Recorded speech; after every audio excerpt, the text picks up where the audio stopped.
अखिया में नसावा तबे नु बिगड़ल हमरा दिलवा के दासा। हाँ तो दोस्तों भाई लोग नमस्कार। अभी के बड़ी अपडेट है कि पावर स्टार पवन सिंह का जो उस गाना के इंतजार कर रहे थे भोजपुरी फैंस, उस गाना के फाइनल पोस्टर जारी कर दे। जब देख रहे हैं स्क्रीन पर इसी वीडियो में इसी गाने की जानकारी दोस्तों बीच में किस चैनल पर कब लॉन्च करें, कब तक सुनने को मिलेगा आपसे बीच में। और जो भाई लोग चैनल सब्सक्राइब नहीं किए तो प्लीज़ चैनल सब्सक्राइब कर लीजिए। सबसे पहले ऐसा हर भोजपुरी अपडेट जानकारी जाने के शुरू से अंत तक इस वीडियो में बना रहेगा, आपसे बीच में चैनल पर जानकारी मिल जाए करेगा।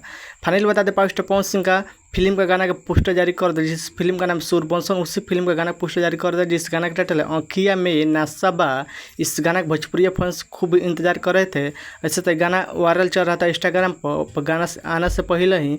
इस गाना का टाइटल अखिया में नसाबा बहुत बेहतरीन कमाल का गाना होने वाला है। इस गीत को गाए हैं कि पावर स्टार पवन सिंह और अभया दुबे गाना गाए, डूट गाना होने वाला। यह गाना भोजपुरी फैंस से खुद मिलेगा, बहुत बेहतरीन कमाल गाना होने वाला है अखिया में नसाबा। इस गीत का बात कर गीत को लिखे हैं यानी कि प्रफुल्ल तिवारी गाना लिखे हैं, और इस गाना म्यूजिक संगीत का बात कर भाई लोग तो म्यूजिक दिए हैं राजेश मिश्रा म्यूजिक संगीत से हैं। बहुत बेहतरीन कमाल का गाना होने वाला। अब रहा इस गाना फुल वीडियो कब लॉन्च किया जाएगा, बता दें कि इस गाना फुल वीडियो लॉन्च किया जाएगा बीच मैंने कि सुबह 18 अगस्त का सुबह 6 बजे सूर म्यूजिक प्रेजेंट यूट्यूब चैनल पर देखने सुनने को मिलेगा। एक बार गाना सुने, बहुत बेहतरीन कमाल का गाना होने वाला है अखिया में नसाबा। बहुत ज़बरदस्त वीडियो को शेयर कीजिए। और इस वीडियो में देखने को मिलेगा अखिया में नसाबा यानी कि पावर स्टार पवन सिंह और आस्था सिंह वीडियो में देखने को मिलेगा। बहुत बेहतरीन कमाल का गाना होने वाला। इस गाना का बहुत जल्द लॉन्च किया जाएगा, तैयार रहेगा। आप लोग बताइए कि पावर स्टार पवन सिंह का वीडियो अपडेट न्यूज कैसा लगा।